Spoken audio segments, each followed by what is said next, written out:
Hey everybody, welcome to the very first Thirsty Thursday.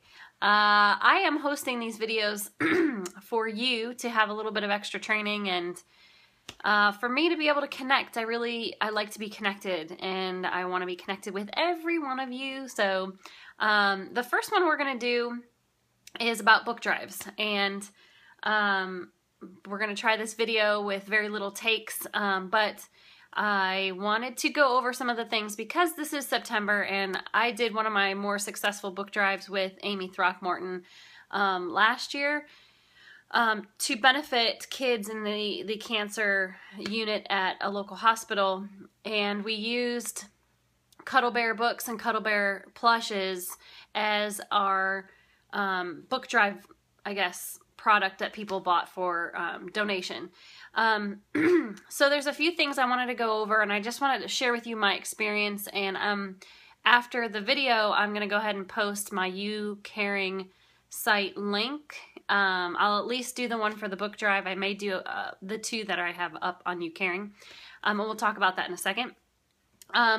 The first thing that I'm going to refer to some notes. First of all, if you have not been to the Thrive Drive, there is a whole, oh, you can see how messy my office is. Yikes, let's go back over here. There is a whole folder of information that you can use to access scripts and notes and exactly how you want to run your book drive. The first thing and the most important thing is, and Tabitha taught me this, is to choose your charity. And you don't just pick something out of the blue, and if you do, that's fine. But you really have to feel emotionally attached to it. And I know Amy Throckmorton has also done some book drives, and she's been very emotionally attached to hers too, and she's been very successful. When that passion comes through, when you are truly invested into that charity and you truly want to see those kids get the books that they deserve, and you know how much it'll change their lives, then you'll be a success no matter what. Because first of all, raising any amount of money to purchase books for kids is going to be an amazing thing. So let's talk about that. The book drive, what is it? You're basically asking for money to purchase books, and then we use our grant matching option that our company offers, where we give an additional 50% for free. So it is a great way to utilize our resources. So just be passionate. That's the one thing I want you to know. The second thing, set your goal. And this is really important too. You don't want to say, well, I'll raise, a couple $100 and maybe we'll, get some free books too. Be specific. You want people to see what your goal is and be passionate about that goal.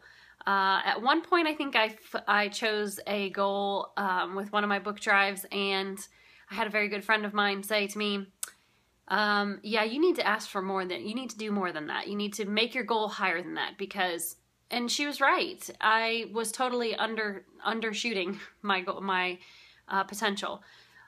I would say that your minimum goal, think about a $500 goal.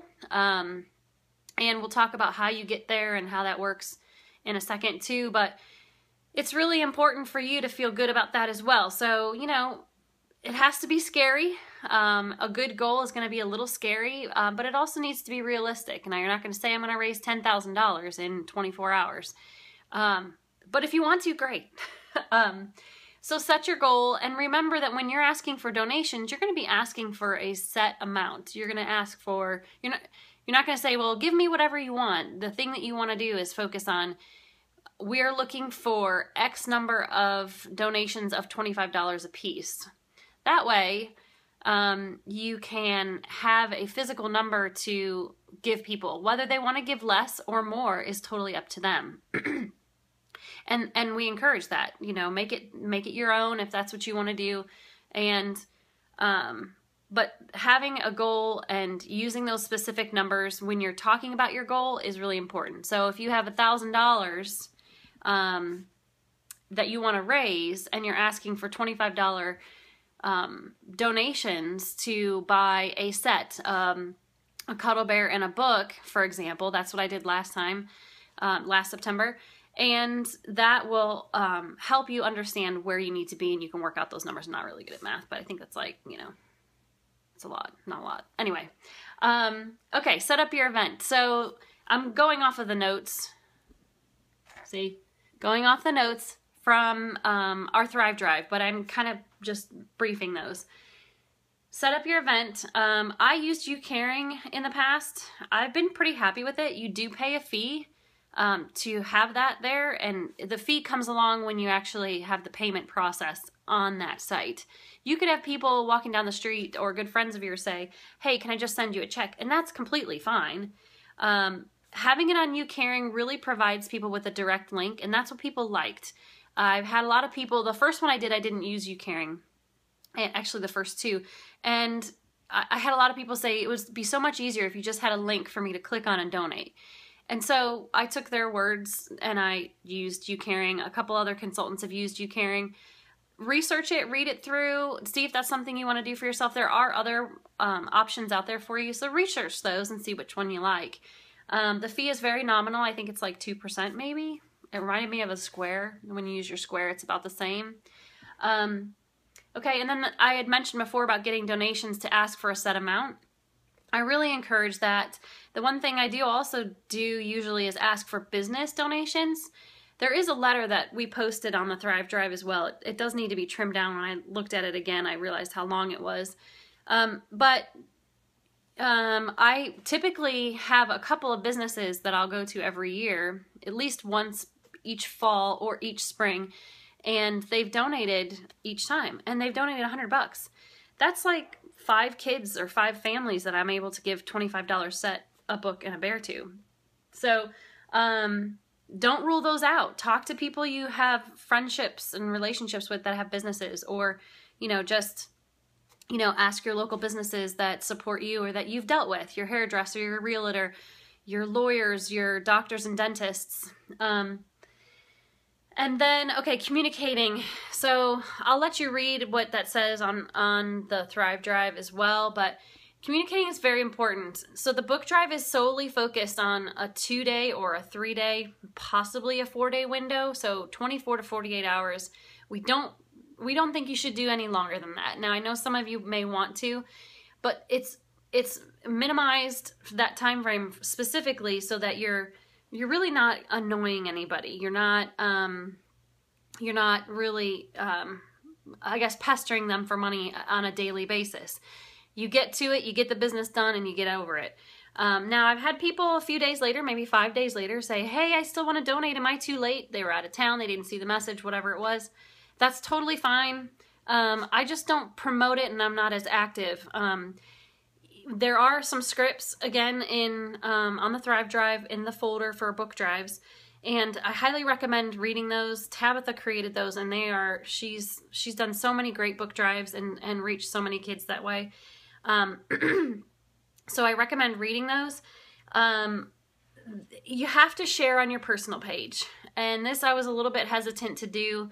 I have a semi-strict business versus Facebook business page kind of separation of church and state when it comes to my personal page and my business page, I guess. But in this case, I'm doing something solely for the good of whatever organization that I'm working with. So I feel okay saying, and plus I give all my my commission. I also donate my commission during these book drives, and that is a choice that you can do or not to do. And so posting made it a little easier for me. I was able to share that information. I did put more details on my business page. If you have a business page, great. So I put more details and more pictures, and I tried to direct people to my business page by posting on my personal page. Thank you so-and-so, and I did personal thank yous or mentions, tagging those people that did donate. I did every time somebody donated, I would group them in by groups. Thank you to all those people for donating. That way people see your progress. You really do need to post more often than maybe you're used to, possibly. So read through those, that information about communicating. That is really, really big. When you go to put in the order, you're going to be putting it in as a Literacy for a Lifetime order. And if you have any troubles with that, just let me know. But the minimum you can order to receive that 50% donation match is $250. I usually try to do that. Well, you can also order it as a book fair as well, but you want to hit 500 with a book fair so you can get 50% for free. That is in your back office in Order Pro, and you simply just put that in as the order type instead of like your typical home party. And when those of you that are new, when you do this for the first time, if you have any questions, you can of course email your team leader or post it on the page and we will answer, or you can message me as well. So thinking that's it.